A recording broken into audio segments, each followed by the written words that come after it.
Wow, you're a car mechanic for the day.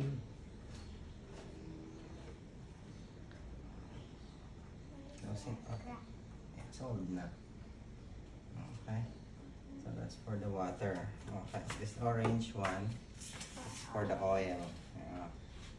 Wala tayong basahan yan, but this is how you check the level of oil. The Oh. oil should be here, in between this one. So, it's good.